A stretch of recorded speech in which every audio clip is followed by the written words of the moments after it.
Depuis plusieurs décennies, la dette publique à laquelle sont confrontés les pays développés n'a cessé de croître. Cette dette publique généralisée pousse la plupart de ces gouvernements à pratiquer de sévères coupes budgétaires dans l'ensemble des services publics, tels que l'éducation, la justice, les retraites, la culture, les protections sociales, ce qui a un impact néfaste sur une majorité de la population. Il serait donc important de comprendre la cause d'un tel endettement. Cette vidéo vous donnera les clés pour comprendre l'origine de cette dette publique globalisée, qui, contrairement à la croyance populaire, ne se résume pas simplement à des dépenses excessives de l'État. La vérité est quelque peu différente et gagne à être connue. Quelques minutes de votre attention et l'origine de la dette publique ne sera plus un mystère pour vous.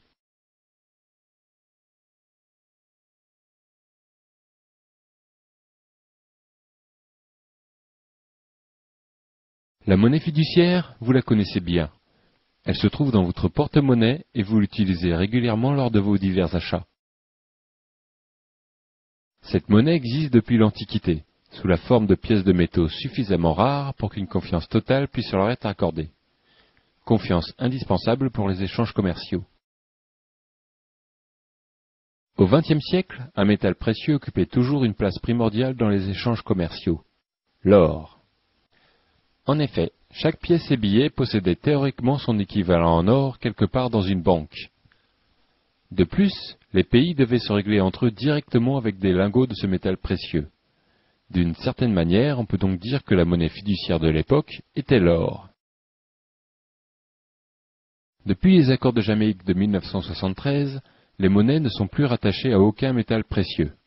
Les pays se payent désormais entre eux avec leur propre monnaie, entre lesquels il existe un taux de conversion évalué par le marché d'échange.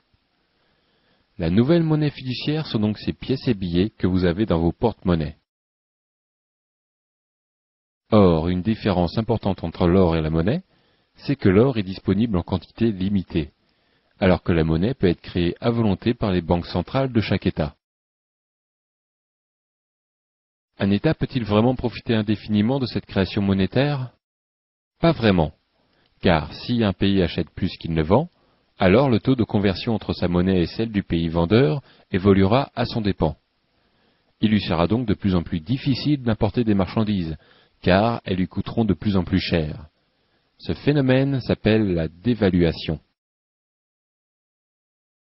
De plus, si la masse monétaire croît plus vite que l'économie réelle, alors l'argent inondera les commerces et perdra de sa valeur, car il sera disponible à tous, vendeurs et acheteurs, en plus grande quantité. Cela se traduit par une augmentation généralisée des prix. Ce phénomène s'appelle l'inflation.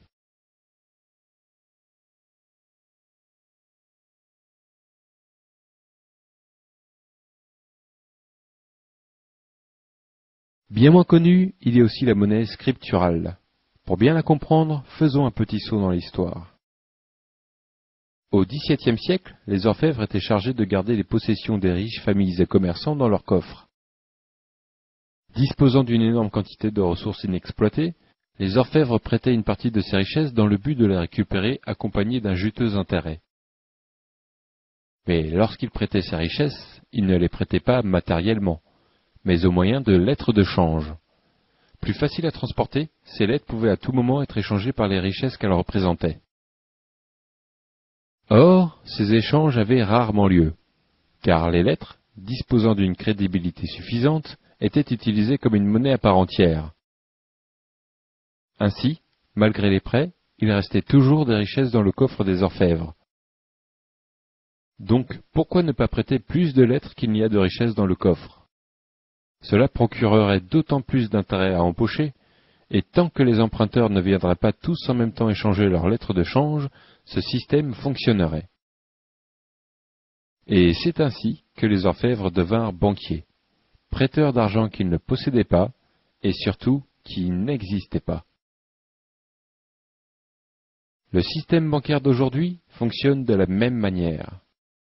Les orfèvres sont les banques, les richesses dans les coffres sont la monnaie fiduciaire, et les lettres de change sont la monnaie scripturale.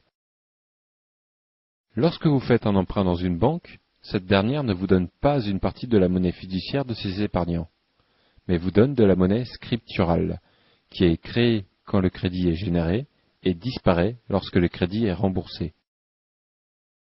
Elle peut à tout moment être échangée par de la vraie monnaie fiduciaire, mais comme pour l'orfèvre, cela se produit assez peu. Les banques peuvent donc prêter plus qu'elles ne possèdent. On estime aujourd'hui que les réserves fiduciaires des banques ne sont de l'ordre que de 15%. Cela veut dire que les banques prêtent environ 6 fois plus qu'elles ne possèdent. Cette particularité du système bancaire s'appelle le système des réserves fractionnaires.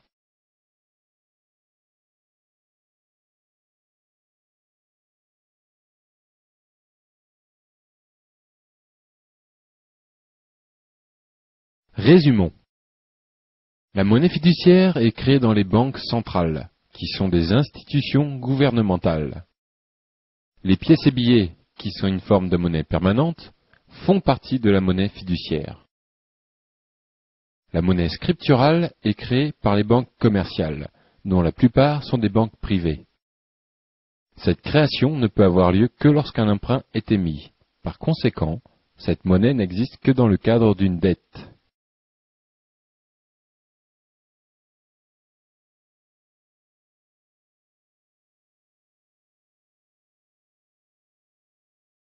Il y a une légère correction à apporter à ce que nous venons de voir. Il a été dit que les États pouvaient créer autant d'argent qu'ils le souhaitent à l'aide de leur banque centrale. Cela n'est plus vrai. L'article 123 du traité de Lisbonne, signé par tous les membres de l'Union européenne, stipule qu'il est interdit à la Banque centrale européenne et aux banques centrales des États membres de prêter de l'argent à toute institution étatique. Cet article existait déjà dans le traité de Maastricht, et aussi dans la loi française depuis 1973. Cet article est très important, car il force les États à se financer sur le marché financier, c'est-à-dire les banques commerciales entre autres. Et si ces banques ne disposent pas de suffisamment de fonds, pas de souci, elles sont autorisées à faire appel aux banques centrales. Quelles conséquences cela a-t-il sur la monnaie ? Toute économie en croissance a besoin d'une croissance raisonnable de sa masse monétaire. Or, le système qui vient d'être décrit font des banques commerciales les principaux intermédiaires pour la création monétaire.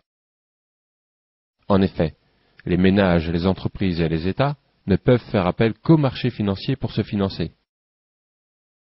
Par conséquent, la monnaie des banques commerciales, c'est-à-dire la monnaie scripturale, devient le principal outil de financement de toute la nation.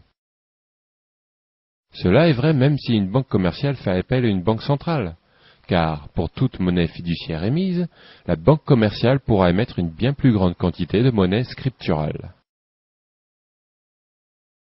Ainsi, l'on peut comprendre que, aujourd'hui, plus de 90% de la monnaie en circulation dans l'économie n'est autre que de la monnaie scripturale. On peut donc en conclure que l'essentiel du pouvoir de création monétaire est détenu par les banques commerciales.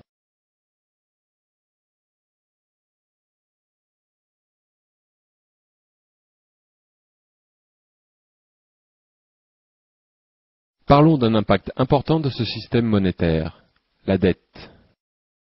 Comme nous venons de le voir, plus de 90% de la masse monétaire est constituée de monnaie scripturale.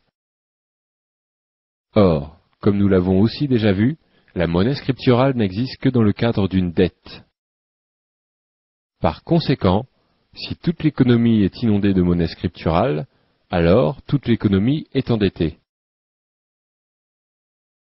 Ce qu'il est important de comprendre est que cette dette est la conséquence naturelle de notre système monétaire. Elle n'est pas du tout due à un excès dépensier de la société, mais simplement due au fait que la création monétaire n'est possible que par le crédit.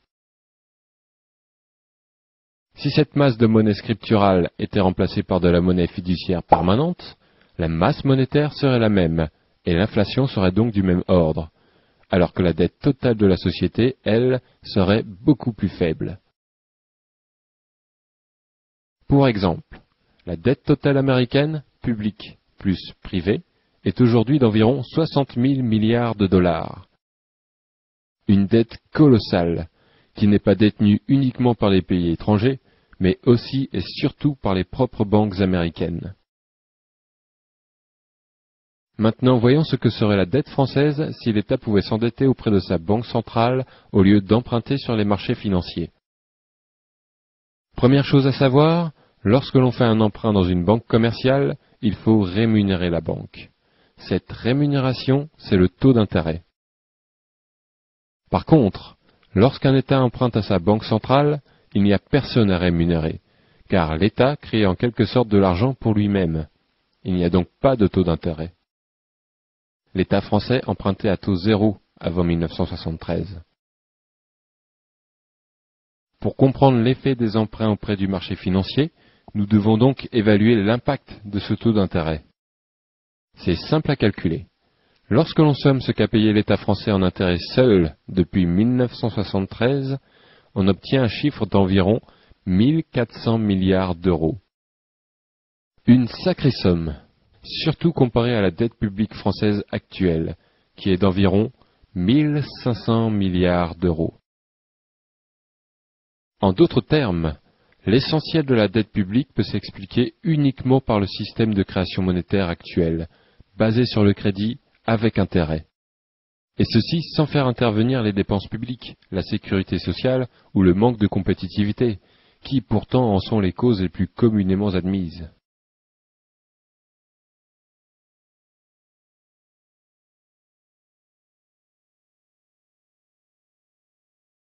Synthétisons le contenu de cette vidéo. Il y a quelques décennies, les États pouvaient payer leur investissement par des emprunts à taux zéro auprès de leur banque centrale, ce qui constituait de la création monétaire. Ils doivent désormais emprunter aux banques commerciales, à taux non nul, ce qui en général constitue aussi de la création monétaire. Cette obligation procure au monde financier une source de revenus colossale et le pouvoir d'influencer les gouvernements, du fait de son rôle incontournable pour le financement des nations. La création monétaire par le crédit avec intérêt produit un endettement croissant et inévitable de la société et du pouvoir public. Cet endettement, qui est en général perçu comme une défaillance du pouvoir public, le discrédite énormément, affecte sa souveraineté et limite ses possibilités d'action, alors qu'il n'est dû qu'à un privilège considérable accordé aux banques commerciales. Comprenez-le bien, ce système monétaire n'est rien d'autre qu'une arnaque monumentale, qui fait la fortune de quelques-uns au détriment de tous les autres. Il ne doit son existence qu'à l'ignorance du plus grand nombre. C'est pourquoi vous devez vous informer, et informer votre entourage, en partageant cette vidéo par exemple. Si vous désirez en savoir plus sur le sujet, ou si vous êtes dubitatif, alors renseignez-vous. Quasiment rien de ce qui est dévoilé dans cette vidéo n'est un secret. Vous trouverez aisément des réponses à vos questions, et des liens vous seront fournis pour vous aider dans vos recherches. Merci de votre attention.